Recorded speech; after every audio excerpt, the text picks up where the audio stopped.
Meus irmãos, a paz do Senhor. Vamos lá, Lucas capítulo 7, versículos 36 a 50. Para mim, esse é um dos textos mais bonitos e provocativos da Bíblia. É o texto perfeito para o dia de hoje. Olha o que diz o texto. Convidado por um dos fariseus para jantar, Jesus foi à casa dele e reclinou-se à mesa. Ao saber que Jesus estava comendo na casa do fariseu, certa mulher daquela cidade, uma pecadora, e Lucas faz questão de colocar isso no original, destacado, como se fosse entre aspas, trouxe um frasco de alabastro com perfume, e se colocou atrás de Jesus a seus pés, porque a mesa judaica é no chão, então ele está reclinado à mesa, provavelmente com os pés virados para trás, e ela está atrás dele. Olha que interessante. Versículo 38, se colocou atrás de Jesus a seus pés, chorando, começou a molhar-lhe os pés com suas lágrimas, depois os enxugou com seus cabelos, beijou-os e os ungiu com perfume. Ao ver isso, o fariseu que o havia convidado disse a si mesmo, se esse homem fosse profeta, saberia quem nele está tocando e que tipo de mulher é ela, uma pecadora. Então lhe disse Jesus, Simão, tenho algo a lhe dizer. Dize, mestre, disse ele. 2 homens deviam a certo credor. Um lhe devia 500 denários e o outro 50. Nenhum dos dois tinha com que lhe pagar. Por isso perdoou a dívida a ambos. Qual deles o amará mais? Simão respondeu, suponho que aquele a quem foi perdoado a dívida maior. Você julgou bem, disse Jesus. Em seguida, virou-se para a mulher e disse a Simão, vê essa mulher? Entrei em sua casa, mas você não me deu água para lavar os pés. Ela, porém, molhou os meus pés com suas lágrimas e o enxugou com seus cabelos. Você não me saudou com um beijo, mas essa mulher, desde que entrei aqui, não parou de beijar os meus pés. Você não ungiu a minha cabeça com óleo, mas ela derramou perfume nos meus pés. Portanto, eu lhe digo, os muitos pecados dela lhe foram perdoados, pois ela amou muito. Mas aquele a quem pouco foi perdoado, pouco ama. Então Jesus disse a ela, seus pecados estão perdoados. Os outros convidados começaram a perguntar, quem é esse que até perdoa pecados? Jesus disse à mulher, sua fé a salvou, vá em paz. Que texto extraordinário, irmãos. Jesus, a pecador e os religiosos, é o que a gente vai conversar aqui hoje, amém? Se você é religioso, já vai se preparando que a coisa vai ficar feia para o teu lado. Jesus é convidado por um religioso, fariseu. O fariseu convida Jesus para ir jantar na casa dele. É um convite que sempre se repete, até hoje essa coisa acontece, a chamada sociabilidade. Vamos jantar lá em casa? E se tem um convite que Jesus não rejeitou na Bíblia foi esse, convidado para ir à casa de alguém. Seja para jantar ou não, ele foi. A cultura judaica tem algumas particularidades. Quando você convida alguém para a sua casa, é de praxe que você o receba com uma bacia de água e lave os pés desse seu convidado. É a primeira coisa que se fazia, que é para ele sentir descansado na sua casa. Agora Jesus chega, não é recebido, não é saudado, não tem os pés lavados, simplesmente se reclina à mesa. Ou seja, Jesus é convidado para a casa do fariseu, não apenas para jantar, mas para ser observado. Todo fariseu faz isso. A relação dele com Deus é uma relação puramente teológica, de experimentação. Deixa eu ver como ele age, como se move, como é que faz. Não é uma relação de carinho, de afeto, proximidade, abraço, leveza, água, purificação. Não tem a ver com isso.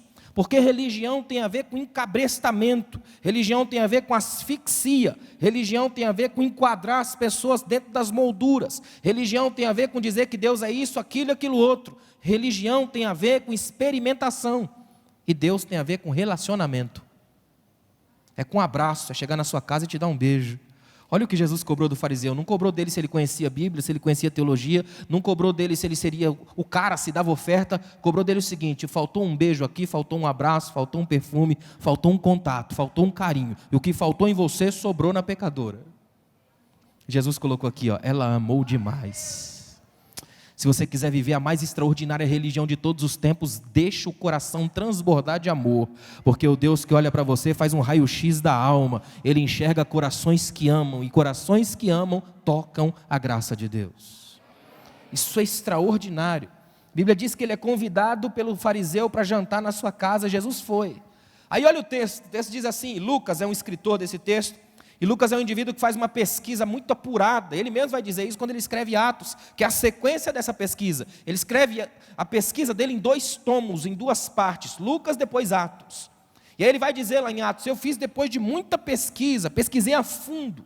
Então ele chega aqui e fala assim, olha, depois da minha pesquisa inteira, como se ele estivesse dizendo, eu fiquei sabendo que essa mulher ouviu falar. A mulher ouviu falar que Jesus estava comendo na casa de um fariseu e falou, eu vou lá. Aí quando Jesus diz isso, olha o que o texto bíblico diz. Ao saber que Jesus estava comendo na casa do fariseu, certa mulher da cidade, pecadora, trouxe o frasco de alabastro com perfume. Deixa eu te dizer uma coisa aqui, ó. A mulher é logo taxada como pecadora. Se tem uma coisa que até hoje a sociedade costuma fazer é colocar suas marcas na gente. A gente vive sob certas marcas o tempo todo. É a marca do adúltero, é a marca do complicado, é a marca do homossexual, é a marca do perdido, do filho complicado. Todo mundo tem uma marca no mundo de hoje, porque dar uma marca é um primeiro passo para controlar o indivíduo. Nosso problema é com a liberdade.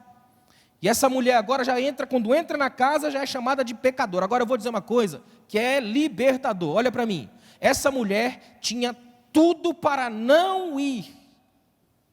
Se ela fizesse uma análise em casa, eu diria, lá eu não vou. Porque lá tem fariseu. Primeiro, eu não fui convidada, né? Não fui convidada. Segundo, a casa é de fariseu. Se a casa é de fariseu, tem um monte de fariseu lá. Terceiro, o convite é para Jesus, que é um rapaz solteiro, não tem nada a ver comigo. Quarto, minha fama não é lá essas coisas todas. A Bíblia não define que tipo de pecador ela é. Ela pode ser uma adúltera? Pode. Pode ter sido uma prostituta? Também pode. Mas ela também pode ter sido apenas uma mulher que gosta de fazer o que a maioria das mulheres queriam, mas não tinha coragem na época.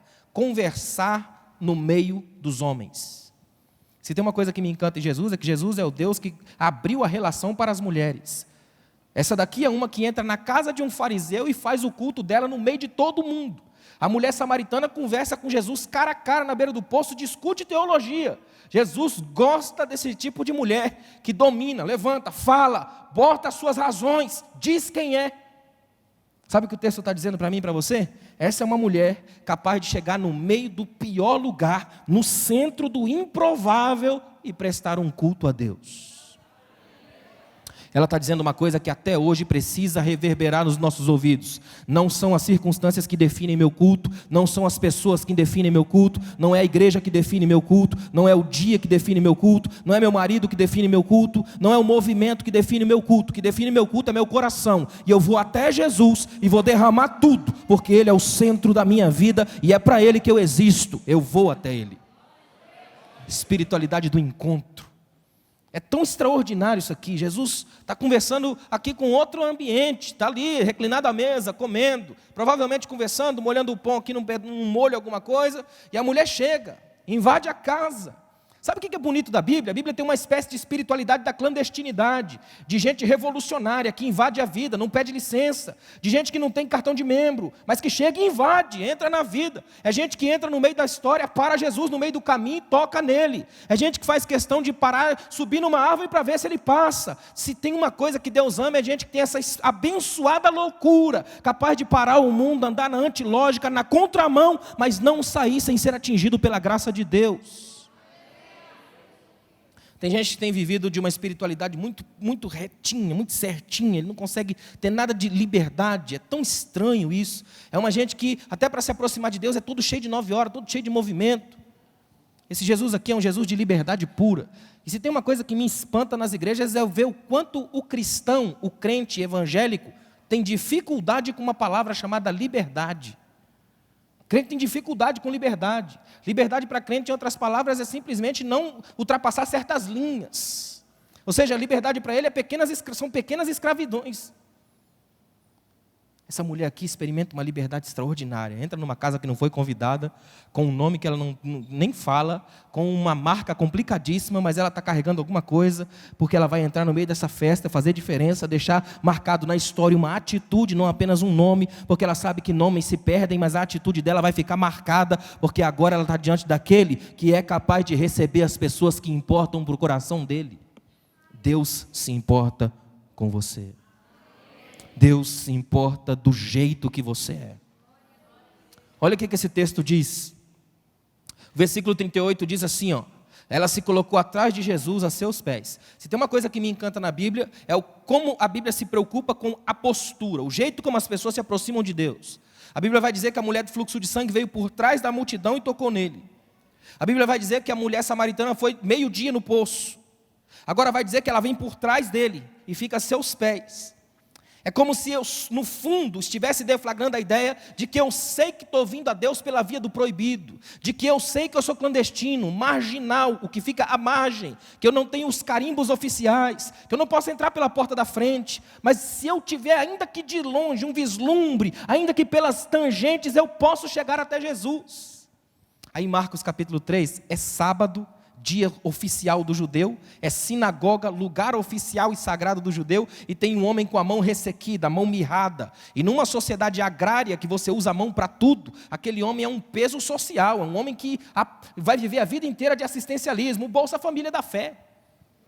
Então quando ele chega na sinagoga, sabe o que os fariseus fazem? Fariseu ficava na porta recebendo quem entrava, dava aquela olhada para a mão dele e fala: esse cara com a mão horrível desse jeito, vai ficar no canto. Fica no canto aí que você não pode sujar o nosso culto. Você tem que ficar oculto no nosso culto.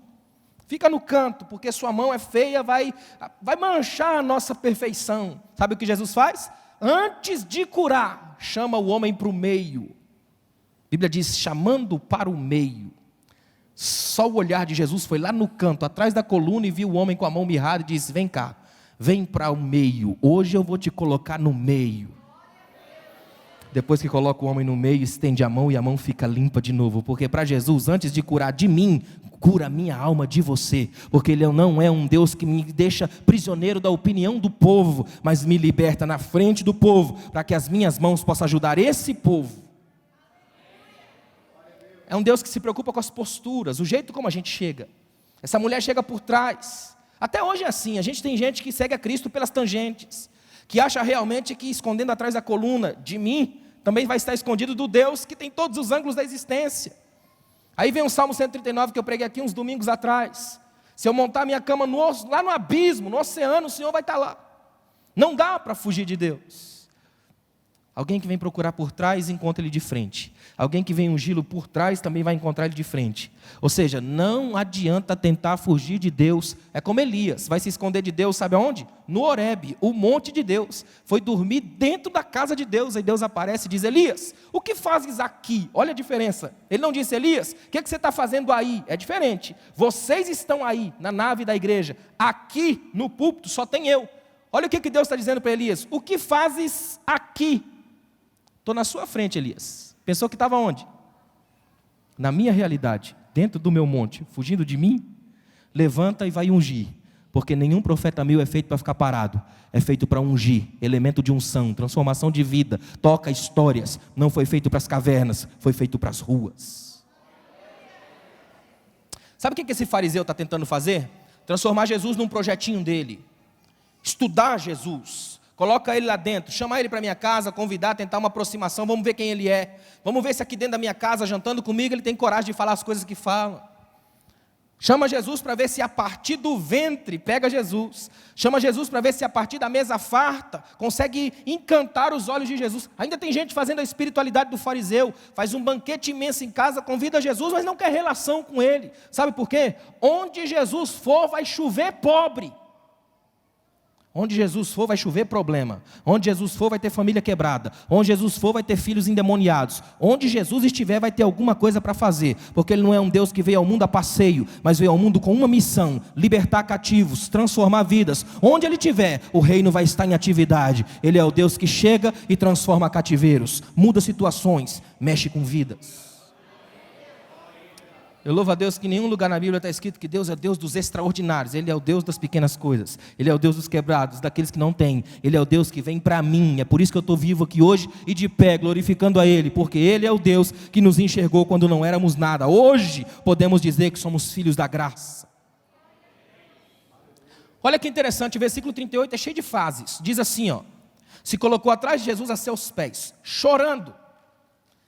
Tem uma coisa interessante aqui, olha para mim aqui, ó. Você está num jantar, imagina essa cena. Você está num jantar, isso é que é legal de falar para crente, que todo crente do mundo sabe o que é um jantar, né? Você está num jantar, tranquilo, Convidou Jesus, ou seja, é um jantar inteligente, interessante, com alguém de fora, que pode fazer milagres, ou seja, existe um quê de místico aí, a todo momento uma expectativa de que algo sobrenatural possa acontecer. Está ali no jantar, de repente entra uma mulher que todo mundo conhece, e essa mulher começa a chorar. Agora, seja sincero comigo, você consegue ficar tranquilo diante de uma mulher chorando? E essa aqui chorava muito, a ponto de poder lavar os pés de alguém com as lágrimas. É choro, soluço, o ombro balança, o rosto todo vermelho, a pontinha do nariz da mulher fica vermelhinho quando chora, não fica? Choro é um negócio complicado, desmonta a gente. Dizem os rabinos que a lágrima é a palavra universal. Você pode não dizer uma frase em chinês mandarim, mas sabe interpretar quando uma mãe chora. Os antigos mestres judeus diziam que os olhos foram feitos mais para chorar do que para ver, porque cego não vê, mas chora. E a mulher entra no banquete e começa a chorar. Ela é o contraponto do jantar. No jantar onde todo mundo ri, brinca e conversa, ela chora, e muito. E ela está chorando. Agora presta atenção no texto. Chorando, começou a molhar os pés com as lágrimas. Ele está reclinado à mesa, ela abaixada perto dos pés, as lágrimas vão pingando, ela vai chorando, e isso vai molhando os pés de Jesus. E eu vou dizer uma coisa a você que é muito séria. Olha o que o texto diz.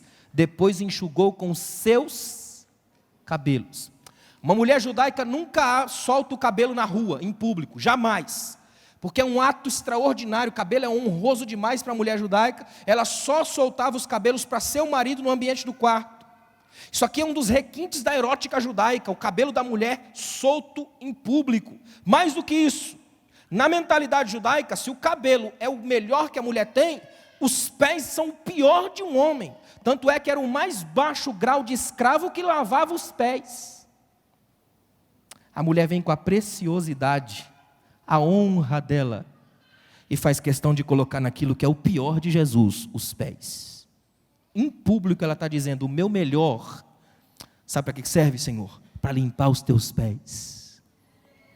Eu estou colocando tudo aos teus pés, eu estou me deitando aos teus pés, eu estou chorando aos teus pés, eu coloco minhas lágrimas, eu coloco meu olhar, eu coloco minhas mãos, eu coloco meu cabelo, tudo debaixo dos teus pés, sabe por quê? Porque não tem nada no Senhor que seja insignificante, dos teus pés sobe para a tua cabeça, a tua vida, a tua mão, a tua graça, e não interessa o que eu seja, é tudo teu e está tudo aos teus pés. Toma a minha vida, ela te pertence, é tudo teu. Faça um culto para Deus aqui hoje, entrega o que você tiver, entrega a sua vida, a sua história, a sua causa, as suas causas, a sua vida, tudo que preenche a sua alma, entrega a Jesus. Interessante que a ideia aqui é dizer que essa mulher é pecadora, os fariseus fazem questão de frisar isso, e Jesus faz questão de dizer nas entrelinhas para o fariseu, para mim, ela não é o pecado que cometeu. Vou dizer isso a você aqui hoje, como homem de Deus. Olha para mim, em nome de Jesus. Aqui hoje, diante dessa palavra, você está liberto. Você não é o pecado que você cometeu. Você não é os erros que cometeu. Você não é as escolhas erradas que fez. Você pode ter errado, pode ter escolhido, pode ter quebrado a cara, fracassado. Mas esse Jesus aqui recebe suas lágrimas, recebe seu cabelo, recebe sua mão, recebe sua vida. Ele te sara, Ele te limpa, Ele te restaura, Ele é seu Deus. Ele é o seu Deus. Pensa numa mulher extraordinária, ela entra na casa chorando, ela transforma o choro em elemento de purificação, porque ela vai lavar os pés dele. Sabe o que é interessante da mulher? Mulher tem um olhar diferenciado de tudo. Ela percebe, tem percepções de face impressionante. Um homem conversa com outro assim, tempão e não percebe que o cara é falso. A mulher só de longe, só olhando assim, quando sai, esse fulano é falso. É ou não é?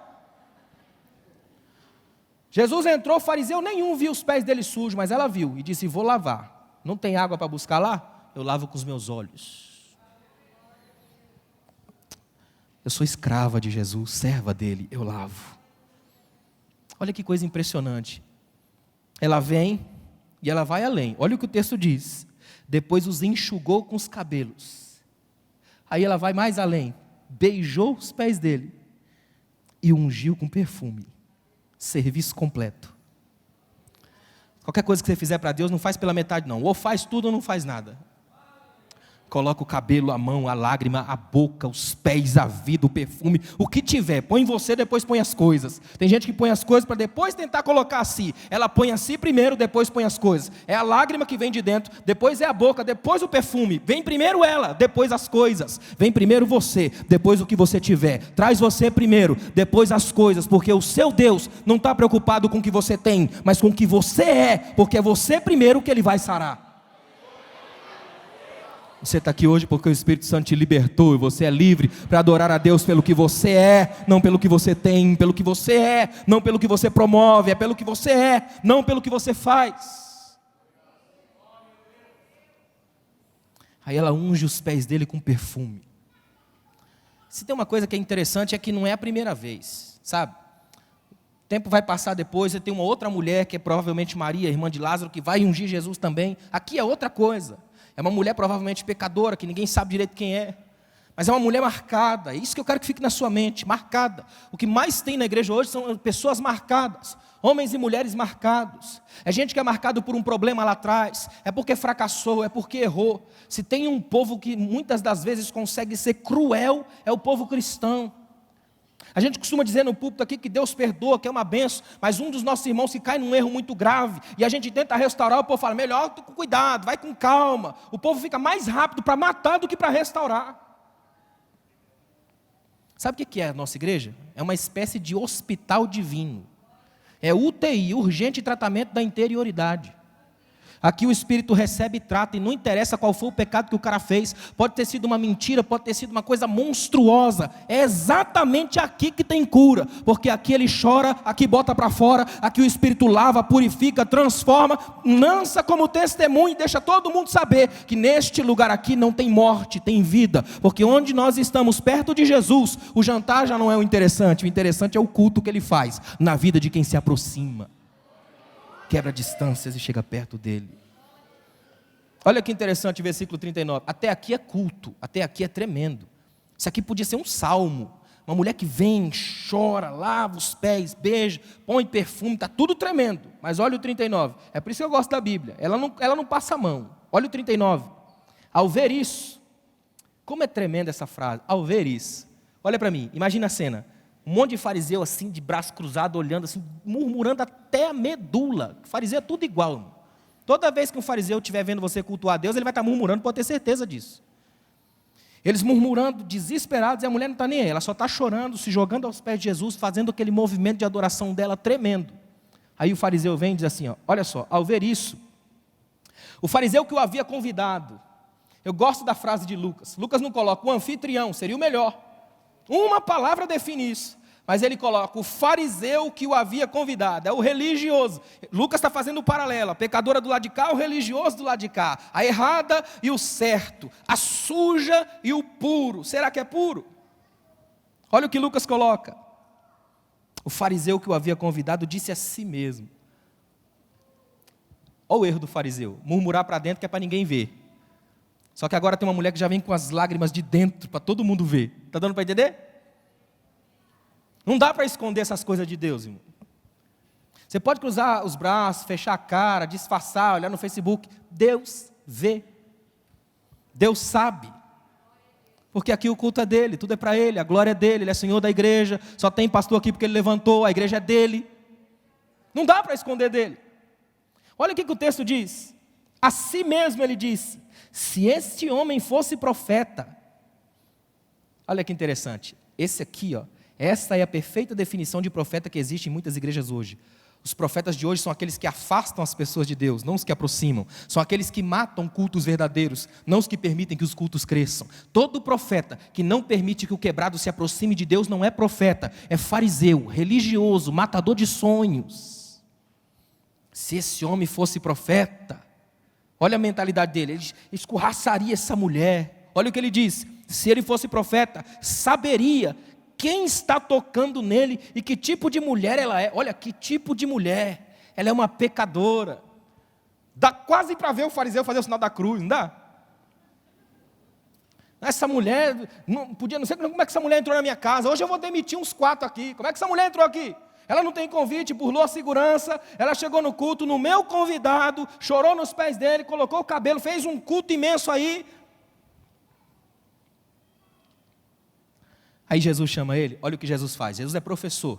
Irmão, Jesus não é teólogo, Jesus é pedagogo. Ele nunca perde a oportunidade de ensinar. Olha o que ele faz. Jesus chamou ele e diz assim: 2 homens deviam um certo credor. Jesus sabe como é que funciona a mente de religioso, teólogo, ele sabe disso. Então ele fala: esses caras gostam de jogar umas, né? Vamos fazer um joguinho aqui? Vem cá. Olha o que Jesus fala: 2 homens deviam a certo credor. Um devia 500 denários e o outro 50. Nenhum dos dois tinha com que pagar. Por isso perdoou a dívida de ambos. Qual deles o amará mais? E o Simão, já sabendo onde é que essa coisa vai dar, ele diz assim: eu suponho que seja aquele que a dívida foi perdoada, a dívida maior. Aí olha o que Jesus diz. Olha como Jesus é extraordinário. Jesus não disse assim: ó, você deu uma resposta legal, muito bem, perfeito. Jesus diz: você julgou bem. Aliás, é o papel que você tem determinado hoje aqui de juiz. Você julgou a pecadora, julgou a ação dela, julgou todo mundo. O seu negócio é julgar, o meu é sarar. Toda religião é feita de tribunal, de gente que julga todo mundo, que aperta todo mundo, que arrebenta todo mundo com base em mim. A de Jesus é o contrário: vem para cá, vem para perto, chora aqui você pode chorar, aqui você pode beijar o chão, pode se jogar aqui, vem para cá, não interessa se é banquete, se é jantar, se é ação empresarial, vem para cá, aqui você tem lugar para chorar, porque aqui é ambiente de crente, e ambiente de crente não tem espaço para religioso, só para quem pode chegar perto de mim e ter acesso àquilo que vem da minha alma. Nós estamos aqui hoje porque um dia Jesus permitiu essa aproximação. Uma aproximação de gente que se ama, está perto da cruz. Quer ver uma coisa tremenda? Olha o que o texto diz. Em seguida, sabe o que é incrível de Jesus? Até agora ele não falou com a mulher, você notou isso? Jesus tinha uma coisa que para mim é extraordinária. Jesus é um dos, talvez tenha sido o único homem da história que soube verdadeiramente como tratar uma mulher. Você nunca vai ver Jesus fazer piadinha sem graça sobre as mulheres. Você nunca vai ver Jesus ridicularizar alguma coisa da mulher. Jesus é o único homem capaz de se preocupar com as mulheres grávidas no pior dia da vida dele. Ai de vós grávidas quando Jerusalém cair. Jesus é um Deus cercado de mulheres. No alto da cruz ele se preocupa com uma mulher, o tempo todo perto das mulheres. Ou seja, Jesus não fala com ela em nenhum momento, mas em nenhum momento a desrespeita. Toda mulher que se aproximou de Jesus foi protegida por ele. Ele é um Deus capaz de cuidar do feminino. Sabe o que Jesus faz na história? Jesus meio que resgata Eva. Jesus é a redenção do feminino. Se o primeiro olhar para o fruto proibido veio de uma mulher e até hoje o povo acaba com Eva, o primeiro olhar para o Cristo ressuscitado também veio de uma. É ela quem estava lá, porque os homens estavam cercados em casa morrendo de medo do Império Romano, mas elas estavam de madrugada com a sacolinha, perfume, incenso e mirra, brigando com a morte, perfumando um sepulcro, fazendo um culto a um Jesus morto. Quando chegaram lá ele já estava vivo, já tinha feito o trabalho, a pedra tinha sido rolada e ele estava sendo adorado pelas mulheres.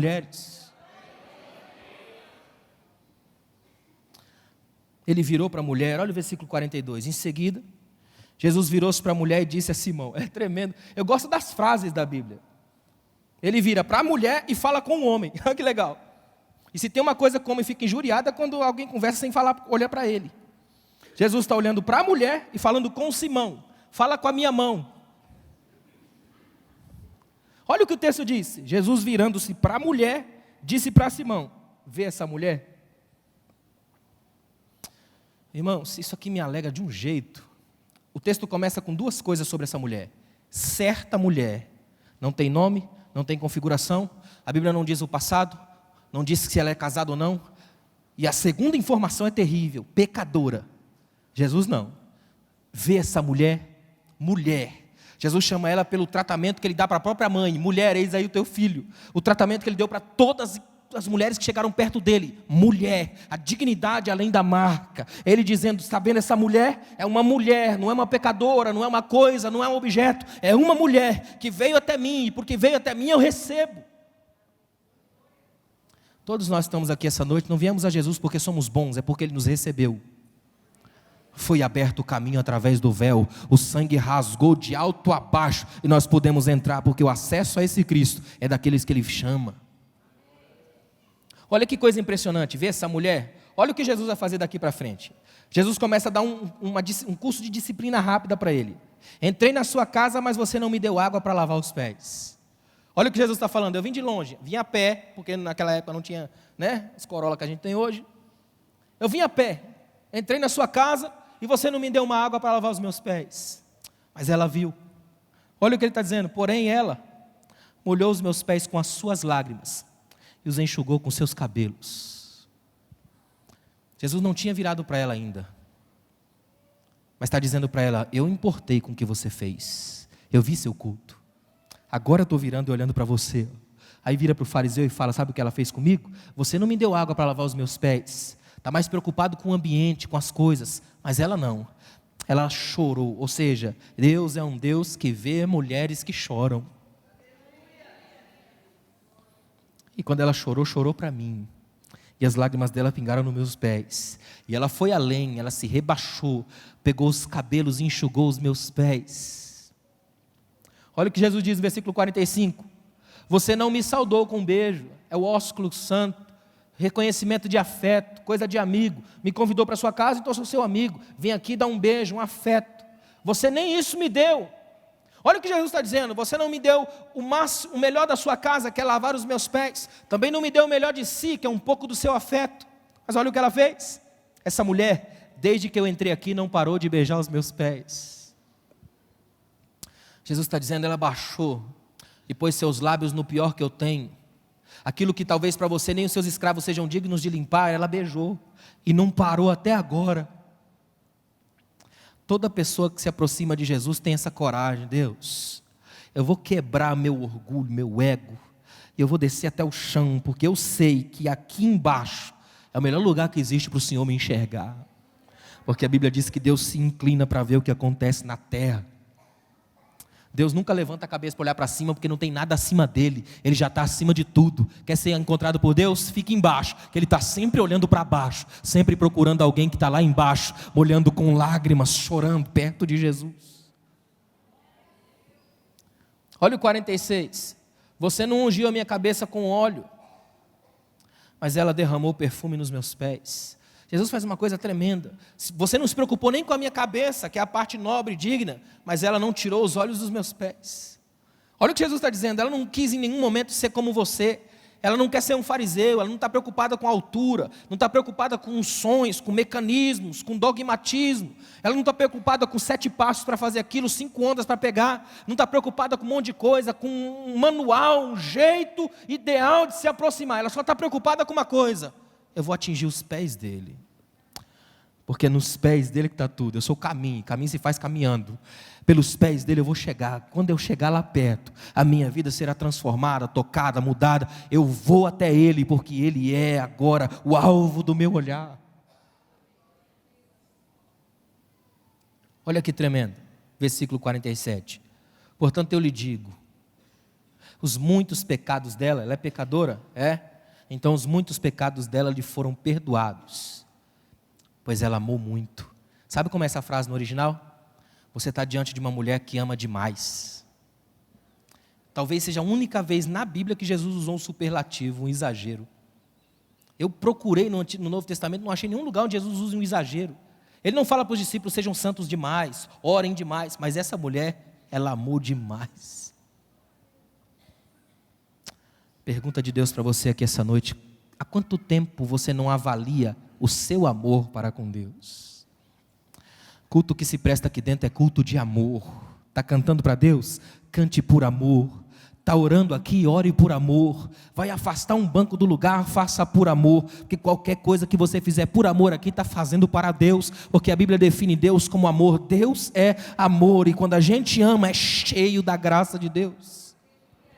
O que adianta ser fariseu, religioso, poderoso, crente há não sei quantos anos, mas não amar? O problema nosso é que nosso discurso do amor é bonito, mas a prática é terrível.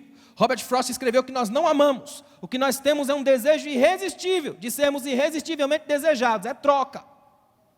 A lógica dele aqui é diferente: eu amo, e por amar demais eu vou chegar até ele. Sabe o que Jesus está dizendo?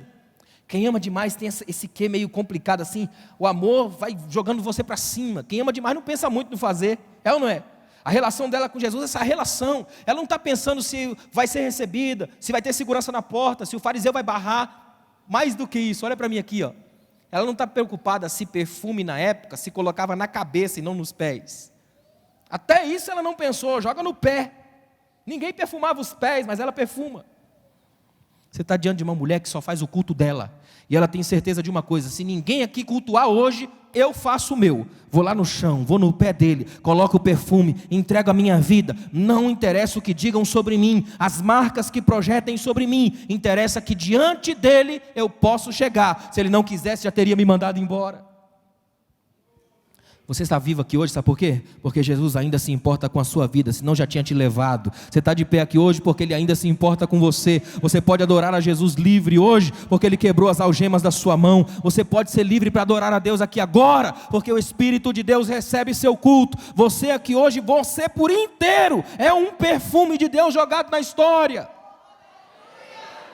Nós temos o bom perfume de Cristo. Isso aqui é de uma grandeza tão tremenda. Pensa num texto profundo. A lógica do texto é que tipo de culto a gente mostra para Deus. Que tipo de culto a gente está prestando para Deus. É um culto preocupado com rótulos. É um culto preocupado com jeito de ser. Eu não sei se você já percebeu, mas o sistema de igreja que a gente vive é um sistema cansado hoje. Está tão difícil lidar com o povo que o povo está cansado disso. Porque se você ficar o tempo todo só nas cadências de igreja, você cansa mesmo. Tem lugar que você vai que é tão certinho o movimento do culto que eu tenho a sensação que o Espírito pergunta: que hora que eu devo entrar? A gente tem script, roteiro, tudo certinho, claquete, vai Espírito, agora é contigo.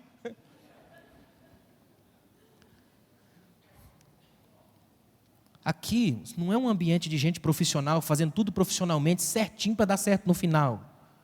Igreja é um ambiente de surpresas da graça. É lugar de no meio do culto uma doida dessa chegar e ungir o pé de Jesus. É lugar de gente que você não entende chegar aqui e mostrar a poderosa graça de Deus agindo na vida. Aqui é um ambiente de Deus, e no ambiente de Deus não tem matemática, tem história. A história é fluente, a todo momento ela vai sendo feita. Desde que eu aprendi que 1 mais 1 dá 2, até hoje costuma ser isso, nunca mudou. Já a história não, a história muda sempre, ela é cíclica, ela é fluente, está sempre em movimento, está sempre acontecendo. A igreja nada mais é do que a história que Deus faz nas histórias de cada um de nós. Você está aqui hoje porque a história de Deus está sendo escrita na sua história, e é por isso que você pode chegar até Ele e adorá-lo em espírito e em verdade. Você pode adorar a Deus aí por 1 minuto? Agradecer a Ele, você pode levantar a sua mão e agradecer a Deus por 1 minuto. Agradeça a Ele o máximo que você puder, do fundo da sua alma, pela sua vida, pela sua história, pelos seus fracassos, pelos suas conquistas, pelas coisas que Deus tem feito na sua vida, pelos pecados que Ele perdoou de você, pelas mancadas que você já deu e mesmo assim não te jogou fora. Você está vivo, está viva, porque para Deus você não é o pecado que cometeu, você é a vida que anseia viver.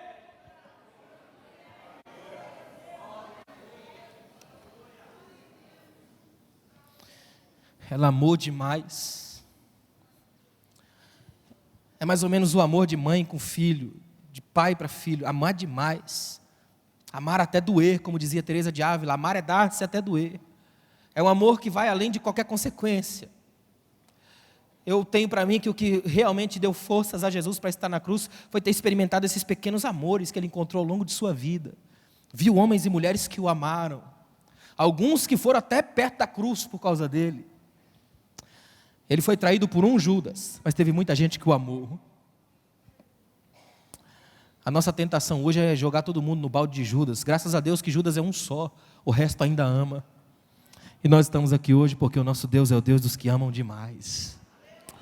Abra o seu coração hoje para o Espírito derramar amor sobre ele. E esse amor por Deus fazer você sentir amor pelas pessoas. Se tem uma coisa que eu não consigo entender, sinceramente, diante de vocês, eu não consigo entender, é gente dentro da igreja odiando um ao outro. Não dá para entender, porque a Bíblia diz que você não ama seu irmão que você vê, não pode amar a Deus que você não vê. É a Bíblia quem diz isso. E tem gente dentro da igreja que se odeia. Eu não vou naquele irmão, eu sento do outro extremo da igreja, eu quero ver como é que ele vai fazer para entrar no céu, só tem uma porta. Não tem gente que é assim? Todo preocupado comigo e tal, e faz aquelas panelinhas, tem uma coisa nojenta, a tal da panelinha. O fariseu fez a panelinha dele, Jesus foi lá e desmontou com uma mulher. E até hoje ele faz isso, ele tem as suas mulheres, seus homens, o povo que desmonta as panelinhas e estabelece a graça de Deus, porque é um povo que está aqui para ser amado por Jesus, ser tocado por Ele, viver a sua graça, vivenciar a sua vida e saber que em Cristo todos os acessos são livres. A palavra de Deus para a sua vida hoje é que o Espírito Santo quer derramar o amor sobre o seu coração, a tal ponto que você ame qualquer um que atingiu o espaço da sua vida, que você seja reconhecido na rua da sua casa como alguém que ama demais, ali ama muito, qualquer um que chega lá ele abraça, cura, toca, restaura vidas. Nós estamos aqui hoje porque o Espírito ainda é um Espírito de amor. Uma coisa que eu gosto muito nessas viagens que faço pelo Brasil inteiro, é experimentar esta verdadeira igreja.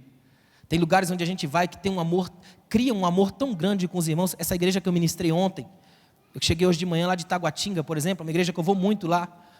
Pensa num povo, a gente cria um amor tão grande pelos irmãos, o jeito como nos tratam, a receptividade, o jeito dos irmãos é algo que chega a ser comovente. Tem igreja que eu oro para o Espírito Santo fazer o povo esquecer que eu existo, nunca mais ligar. Mas já tem igreja que a gente tem vontade de congregar clandestinamente lá, sabe? Tem gente que ama. Sabe o que esse texto está dizendo para mim e para você? O nosso Deus, escuta o que eu vou dizer para você não desviar. O nosso Deus não está preocupado com esquema, sistema, movimento. Não está preocupado se eu tenho tudo certinho na ponta da língua. Deus não está preocupado em saber se você conhece de cabo a rabo tudo sobre Bíblia, igreja, teologia e Deus. Deus está preocupado em saber se você ainda ama o diferente, o repugnante, o que chega e coloca os cabelos nos pés, o que coloca a unção da cabeça no chão, aquele que inverte parábolas, aquele que inverte processos, aquele que chega na igreja sem ninguém notar, aquele que não faz muita diferença na sua vida, aquele que olha para você assim meio enviesado, seu amor atinge ele. É isso aqui que Jesus está dizendo para o fariseu aqui, ó. Sabe o que é bonito da história? O fariseu desaparece, ninguém lembra, mas até hoje a gente está aqui, ó, ministrando sobre essa mulher, porque essa mulher ficou marcada na mente como alguém que amou demais, e quem ama demais é exaltado pela glória de Deus. Olha o versículo 48. Agora Jesus fala com ela, olha que incrível, levou todo esse tempo para falar com a mulher, agora ele vai falar com ela, e olha o que ele diz para ela: seus pecados estão perdoados. Você que é mulher aí deve imaginar o impacto dessa palavra para ela, né? Só ela de mulher no meio daquele povo todo. Provavelmente as outras mulheres lá num quarto separado, num canto separado. Como ainda existem algumas igrejas pelo Brasil afora, que os homens almoçam num canto, as mulheres no outro. Ela lá separadinha lá no canto. Só ela em pé no meio dos homens todos. E Jesus olhar para ela e dizer: os seus pecados estão perdoados. A única mulher na sala poderia dizer: agora eu estou mais pura do que qualquer um que se acha aqui, ó, porque o Deus que está andando na terra olhou para mim e purificou meus pecados. O que eu fiz nos pés dele não chegou nem aos pés do que ele acabou de fazer na minha alma. Agora as lágrimas que vão brotar aqui são literalmente puras, porque ele me purificou, ele me salvou. Agora sim. Olha que tremendo. Os outros convidados, ainda tem mais gente aqui na festa, né? O texto é completo. Olha os outros convidados. Começaram a perguntar: quem é esse que até perdoa pecados? Pecador é tudo igual, irmão. Filipenses escreveu que as nossas igrejas deveriam ser igual aos alcoólicos anônimos. Você chega numa reunião de alcoólicos anônimos, o cara fala: olá, meu nome é fulano, eu sou um alcoólatra. Na igreja ele não devia chegar e dizer: Pai do Senhor, devia dizer: olá, meu nome é fulano, eu sou pecador. Igreja é reunião de pecadores, de gente que falha, de gente que erra, de gente que peca. E essa mulher está aqui agora nesse movimento. Aí os outros pecadores dão aquela olhada e pensam assim: quem é esse aí que até perdoa pecados? Nas entrelinhas eles estão dizendo: será que ele consegue perdoar os meus também? Será que dá para perdoar os meus? Irmãos, eu vou dizer uma palavra aqui agora que eu sempre sonhei dizer em tudo quanto é púlpito. Aqui hoje, diante dessa palavra, diante do Espírito Santo que está nesta igreja ainda, há perdão para qualquer pecado, porque Cristo está aqui, e o sangue de Jesus Cristo, seu Filho, nos purifica de todo pecado. Não interessa o que você fez, interessa quem você é. Agora, diante dessa palavra, Jesus te liberta. Você está livre. Você está livre aqui hoje para adorar a Jesus. Você está livre, o Espírito já te libertou. Não interessa qual foi o pecado que você fez, qual foi a coisa que você passou. Interessa que agora, diante de Jesus, você é livre.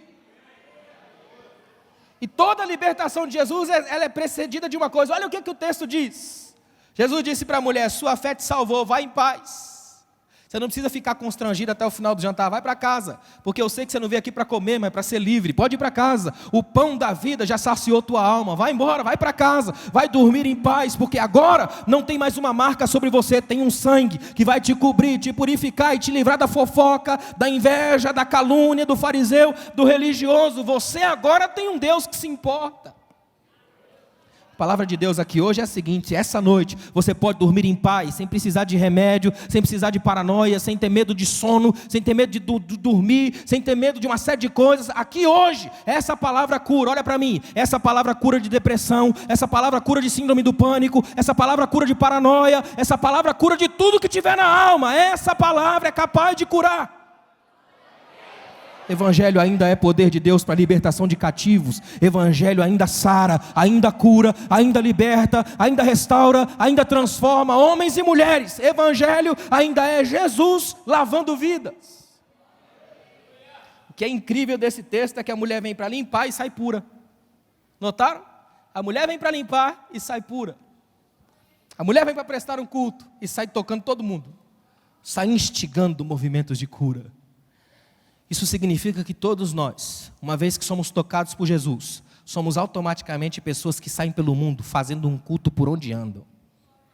Que você seja, a partir de hoje, homem e mulher que faz um culto na vida. Segunda-feira costuma ser o dia mundial do tédio cristão. É o dia que apaga fogo de congresso, mata a alegria de domingo. Mas se essa palavra entrar na sua vida, como eu tenho certeza que ela vai entrar, amanhã vai ser o melhor dia da sua vida, o dia que você vai ouvir: graças a Deus, Jesus me libertou, estou livre, não tenho mais peso do passado, não tenho as mochilas pesadas do inimigo, eu estou livre para adorar a Deus. Fica de pé, por favor.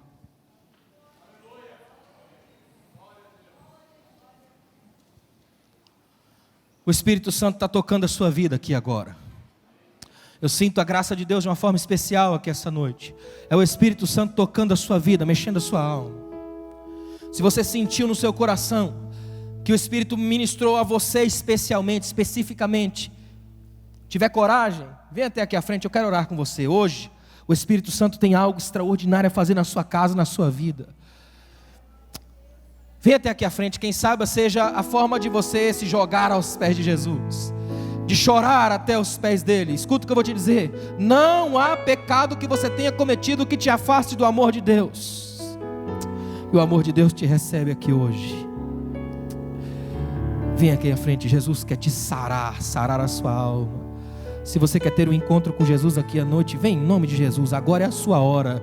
É hora de você ter um encontro com Jesus que vai sarar a sua alma, que vai tocar a sua vida, que vai mudar o seu coração. Vem até aqui à frente. Jesus está falando com você, você mesmo, sai do seu lugar, vem até aqui. Jesus quer te dar um abraço essa noite, daquele de mudar a nossa alma, de tocar a nossa vida. Não se preocupe com os olhares religiosos, você é livre. Diante de Jesus você pode chegar. Diante de Jesus você tem liberdade, não interessa como é que você é. Infelizmente a gente tem muito tempo, muita gente que adora rotular todo mundo. Com Jesus não tem isso. Jesus não está preocupado com rótulos, com títulos. Jesus não está preocupado com aquilo que você tem enquanto bagagem existencial, enquanto passado. Tem gente que pensa assim: mas no meu passado eu fiz tanta coisa, meu passado eu errei tanto. Só que foi nesses erros aí, que a graça te alcançou. Esse dia eu estava lendo um texto, pastor Salmo, eu lembrei do senhor, o senhor gosta dessas informações, eu achei tão extraordinário. Um escritor fazendo uma paráfrase poética do texto, diz que Jesus chega para Pedro e fala assim: Pedro, o cara do imposto está aí, a gente tem que pagar. Vai ali fora e pesca um peixe. Só que Pedro é empresário. Pedro é pescador, tem barco, tem rede, está acostumado a pescar de rede. Quem sabe fazia tanto tempo que Pedro não lembrava nem como é que ia colocar a isca num anzol para pescar um peixe. Mas ele vai. E a Bíblia diz que ele pesca um peixe. Quem é o peixe? É um peixe que vem com uma moeda entalada na garganta. Peixe pecador, irmão. Comeu o que não devia, engoliu, brilhou, ele pega. Estava entalado. Se Pedro não tira ele ia morrer entalado. Olha que tremendo. Jesus liberta o peixe volta a ter vida, paga o imposto e cura um monte de gente. Cura Pedro, cura o peixe, paga o imposto, fica tudo em paz, porque Ele é um Deus que veio para libertar quem está entalado pela vida. Hoje o Espírito Santo quer desentalar você, para você poder nadar livre, poder agradecer ao Deus que conhece você. No milhares de peixes no oceano, mas Ele conhece um entalado. Milhares de gente perdida pela vida e Ele conhece você. O Espírito Santo está falando com alguém aqui. Eu tenho a sensação de pregar para uma pessoa só. E Jesus está falando para você aqui hoje: você não é o erro que você cometeu, não é o que sua família tem falado de você, é o que o Espírito Santo sabe que você é e projeta sobre você mudança de vida, transformação total, radical, única, exclusiva de Jesus. Feche os seus olhos, comece a fazer a sua oração agora. Espírito de Deus, nós te adoramos de um modo extraordinário essa noite, porque sabemos que Tu és fiel, Pai. Assim como essa mulher se apresentou diante de Ti, mesmo que ela venha com um passado de pecados, com uma marca complicada, entalada pela vida, mas ela veio, Senhor. E essas pessoas estão aqui à frente porque se sentiram tocadas pela Tua palavra, porque de algum modo querem fazer uma aliança contigo, querem romper com uma série de grilhões. E a Tua palavra, Senhor, a Tua santa palavra nos restaura, a Tua palavra nos transforma, a Tua palavra nos dá vida. Que a Tua bênção esteja sobre essa mulher, sobre este homem, que ela durma em paz, que ele durma em paz, que ela saia daqui caminhando de cabeça erguida, dizendo para o mundo: eu sei em quem tenho crido, e o meu Redentor vive e se levantará ao meu favor. Obrigado, Jesus, obrigado, obrigado, obrigado. Eu só tenho palavras hoje aqui de gratidão, Senhor, porque eu sei que o Teu Espírito está mudando vidas aqui. Eu sei que o Teu Espírito está virando cativeiros aqui. Eu sei que o Teu Espírito está quebrando cadeias, algemas. Obrigado, Jesus. Em nome de Jesus. Em nome de Jesus. Aplauda Jesus o máximo que você puder. Obrigado.